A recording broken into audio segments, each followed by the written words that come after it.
Okay, we're back live at Strata Conference. I'm John Furr at SiliconANGLE.com. This is theCUBE, our flagship telecast, and Strata Conference has evolved into the intersection between the growth markets of technology and the innovation, and we're here covering it, SiliconANGLE.tv. Tons of different things this year. I'm here with my co-host. I'm Dave Vellante of Wikibon.org, and we're here with Bill Schmarzo of EMC, part of EMC's consulting services division.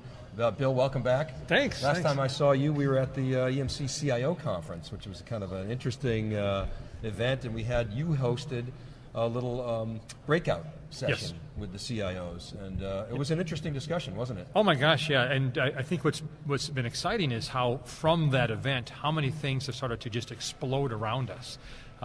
Just getting the message out to the CIOs that we have contact with, and then they're starting to ask more and more questions. How do I use this stuff? Where is it most applicable? It's a good time in the data business. It was interesting. I felt like the audience that you were facilitating was sort of mixed, right? Some people were like jumping on board and really excited about it. Others were sort of a little scared, I think. Yeah. Do you see that broadly? Or? Oh my gosh, yes. In fact, what I've noticed is there's at least a stratus, two segments of the marketplace out there.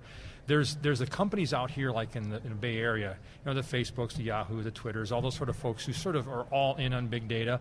But then you go to like Omaha and St. Louis and Des Moines, Iowa and Columbus, and they don't even know where and how to start yet. So it's a real separated marketplace. There's some that really get it and are in the have spot, and there's some who just don't get it, who are just really struggling. Bill, you've been on theCUBE multiple times. You're a CUBE alumni. Bill Schmarzo, legend in theCUBE. So the folks out there don't know, you are the CTO. You're involved in a lot of the top level, serious tech conversations, the whiteboards, the architecture of big data for EMC Corporation. But we live together in Palo Alto. We've known each other. But you've also been around the block. You've been in this business for a long time. You've seen the data warehouse. You know the business intelligence market. Dave and I were talking on the intro about the changing of the guard, how the data models in the past were protected, company owned. Now they're opening up. We just heard from Mark A. Smith from the nonprofit talking about new tools and the democratization of data. What's happening? How are you seeing the landscape for this data business as this new emerging, as you climb the big data mountain, new vistas, new opportunities are emerging, and the whole business intelligence data warehouse market is changing. What's your view, looking at from your personal perspective, and then now that you're at EMC, what's the landscape look like and what's around the corner?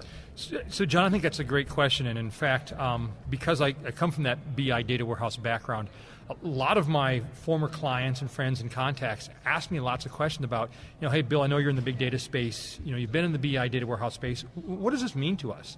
I mean, what are the things I need to do to be prepared for sort of stuff? And my guidance to them, for example, is that, your point, John, about, you can't build architectural lock-in through data models anymore. You've got to open them up, you've got to have flexibility and agility, and the first time you come to a client in a big data discussion and start talking about an architectural lockup based on data structures, they're going to kick you out the door. But 10 years ago, that's how we competed. Right, my data model is better than your data model. I'll give you my data model if you spend $10 million in software for me. But that world has changed, and so we've got technologies out there like Hadoop, what basically are schemaless when how you throw data in, and so the idea that you're going to put a structure around that and lock people in is ludicrous. So tell me the state of the market right now. So what you just, first of all, that sounds like what Oracle does, but You're trying to get me in trouble. Oracle's a big player and a big partner of EMC. Parts of EMC. Exactly. No, but seriously, but what's it like out there? I mean, for customers who spends millions of dollars buying BI stuff, just a few years ago, their payback is a little bit out on the horizon. They have to live through this. So the questions are, do they throw it away? Do they build around it? What is the current, are they deer in the headlights? What's going on? Well, some are deer in the headlights, but they can't throw it away. Obviously, politically, there's many reasons why they just can't toss that stuff away. And so the opportunity out there is to help them figure out, how do I take advantage of these new, more high velocity, more rich data sources, and these predictive analytic capabilities. How do I basically transform these dashboards that are retrospective, are hindsight looking, into more predictive real-time dashboards? So there's actually a big opportunity out there for people who are already in the BI space, but to basically adopt and learn some new skills, take some new approaches, and to take those backward-looking BI environments and make them much more productive or predictive in real time. So basically what you're saying is, they know they're screwed, and they have to retool. And so they have to take their existing BI and make it tailorable to, or modular, fix it to intersect in with Hadoop. So they have to build essentially connectors and other things to embrace it and integrate it in, right? So yeah, but I wouldn't say they're screwed. I mean, the thing is that most of BI implementations, they really understand the business questions customers are trying to ask and answer. That's a great starting point. I mean, they've already got a really good feel for the business drivers, the KPIs, the data structures themselves, I mean, the data contents themselves. Maybe not the structures aren't important anymore, but they understand what data is available. And those are all the building blocks, whether you're going to do BI or big data. So some people think that enterprise data warehousing is a do-over. I'm hearing from you, it's not necessarily a do-over, it's maybe a do-better. Yeah, I'm kind of liking that, and I think that. So I recently had a conversation with a customer, and observation of one does not make a trend, though we suppose we could try to make it one. If they're really smart customers. They're really smart. And what they're saying is that they're seeing in their environment that a key separation between the BI environment and the analytics environment. And that they know today that for operational reasons they have to provide reports, they have to provide dashboards for compliance, for regulation reasons. I mean, they just have to provide those kind of reports. But there's also this analytic environment that provides an opportunity for them to provide more predictive real-time stuff, and they want to separate those environments, and they're seeing things like Hadoop, for example, as being this place where all the data gets dumped into, and then it gets scrounged off and parsed and pushed into the data warehouse environment for this compliance and regulatory reporting, and then it gets segmented off into the analytics environment for the more predictive real-time sort of analysis. So it's allowing them to do better. Like they're not throwing away the data warehouse, they're definitely not throwing away their BI tools, but it's a way to take the stuff that sits underneath that and make it more useful, more rich, and more actionable. Let's talk a little bit about the objectives of the traditional objectives of the enterprise data warehouse was the single version of the truth. And I think it feels like we're further away from that than we've ever been now, especially with all this, the Hadoop and unstructured data coming in. Are the objectives now of big data different? I don't think so.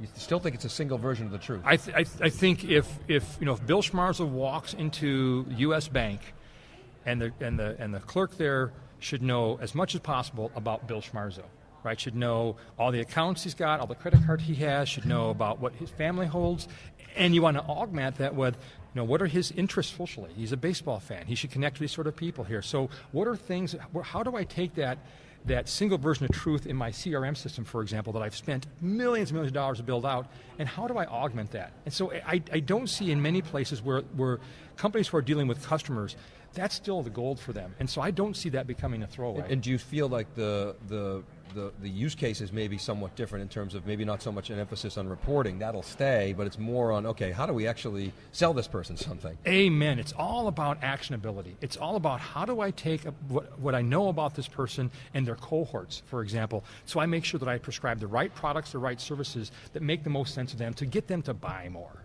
I have a couple questions. One question I have is, how is big data changing some of the key verticals that you guys sell into?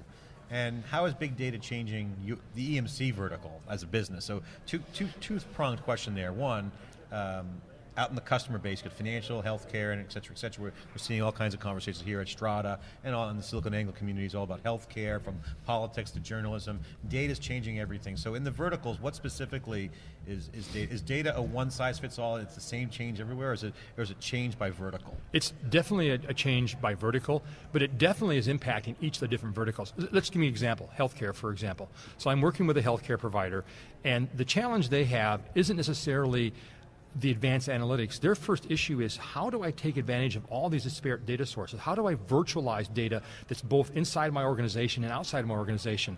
So their first challenge is really about, how do I get this full view of my patient and the kind of treatments I'm giving to those patients? How do I understand more about their lifestyles, their DNA, their heredity, and things like this, so that I can make sure I prescribe the right medications and lifestyle changes that are most effective to them. So that industry is very much focused on data. I mean, they can't even do analysis today because they're stuck in the data area. However, there are companies like, obviously, the online retailers, for example, who are way ahead in the data game, and they've been bringing data in already. They've got a good handle on how to bring in social data, and so they're already in the point now where they're trying to figure out, how do I drive business insights? How do I cross-sell, upsell? How do I target more effectively? How do I identify market trends and get products in those market trends more quickly? So basically, if I can deconstruct what you just said, is retail is interested in big data because there's a direct sales impact.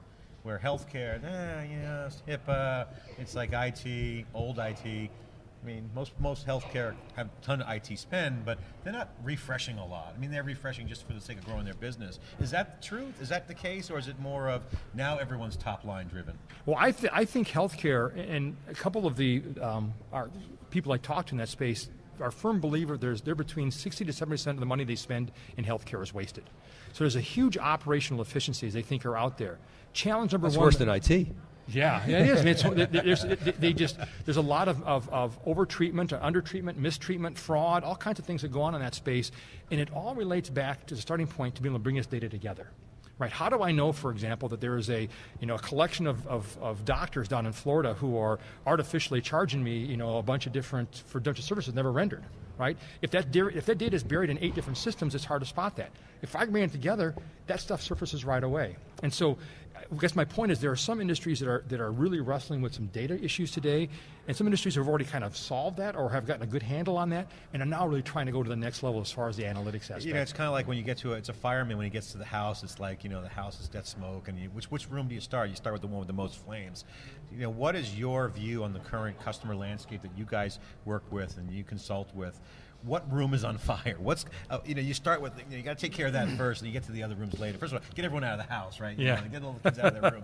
No, but seriously, what is the one area first that you go to and you say, okay, we got to knock this out first, fix this, and then move on? So if I'm dealing with a customer who's in the B2C space, right, who's dealing with individual consumers like us, the low-hanging fruit for them is integration of social media data into their current customer insight app operations. Right? They've already spent a lot of money in their CRM systems. They're looking at creating this eCRM sort of concept. They're looking at bringing all this social media data in so they can target better, they understand their interests better, they can start building social graphs of their customers.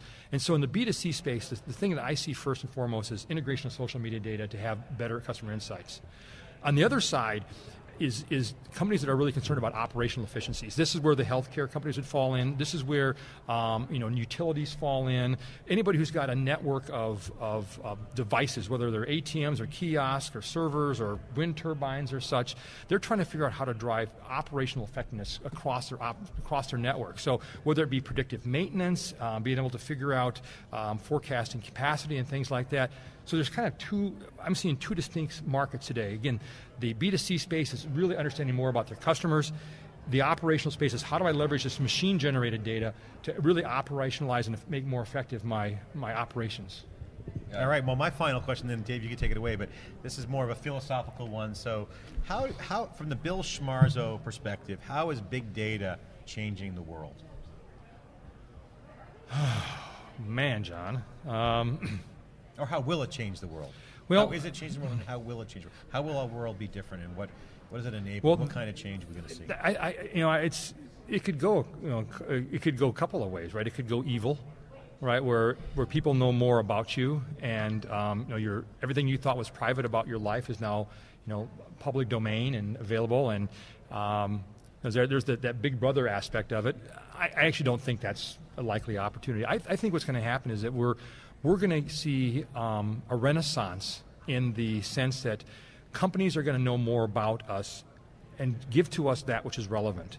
And we'll see things like personalized pricing and personalized products and personalized service. We'll get to a point where the vision of this one-to-one marketing, right, personalization and things becomes a reality, not just in marketing, but across all kinds of different things. Well, I know you work for EMC, and one of their, quote, pillars is trust. But seriously, I mean, I'm seeing identity and trust as a thread going forward. And will society be better, nicer, and cleaner with the transparency around it? I mean, you're talking about essentially connecting at a level, knowing someone's interests. You said go evil, but also could go in a positive way. Oh, I think it's going to go positive more than evil, because I think evil has a way of being punished. Right? There might be a little bit of evil genius going on, and that is squashed by good genius. Yeah. Oh, by the way, I just got a tweet from Alistair Kroll, who's the event MC and organizer and head honcho here at Strata.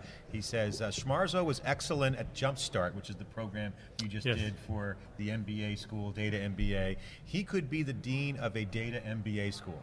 Oh, What man. do you think about that? Hey, I like that. I you like got it. some props on Twitter from... That was from Alistair? Yeah. That's from Alistair, Yeah. and he's got some That's quite a serious compliment. That cred, cost me you know? $40, so I hope that came out well. That was expensive.